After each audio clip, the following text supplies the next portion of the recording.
শীত একটু বেশি হলে, গরমের সময় দেখা যায় গরম একটু বেশি হলে কিছু মানুষ দেখবেন যে শীতের মা বাপ 14 গোষ্ঠী তুলে গালি দেয়। দেখছেন আপনারা?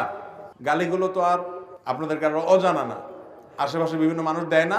মা তুলে, বাপ তুলে, শীতের আবার মা বাপ আছে, সে মা বাপ তুলে মুখ খারাপ করে, লানত দেয়। তিরমিজির হাদিসে আসছে নবী করিম সাল্লাল্লাহু আলাইহি ওয়াসাল্লাম বলেছেন, কোন ব্যক্তি যদি এমন কোন বস্তুকে, আল্লাহর এমন কোন সৃষ্টিকে যদি লানত দেয় যে লানত পড়ার ক্ষেত্র না, তাহলে সেই লানতটা তার উপরে বর্ষণ হয়।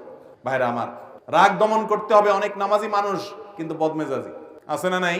দাড়িওয়ালা মানুষ সবই ঠিক আছে মাশাআল্লাহ, মেজাজটা এত বিশ্রী যে একজন ইমানদার এত বিশ্রী আচরণ হওয়ার কথা।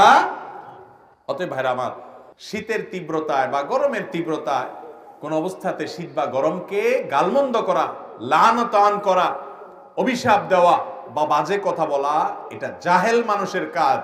ইমানদার তো শীত যত তীব্র হবে তার জাহান্নামের কথা তত বেশি স্মরণ হবে, সে তত আরো ভালো কথা বলবে, আরো বিনম্র হবে, আল্লাহর কাছে পানা চাইবে, বাজে কথা বলবে না।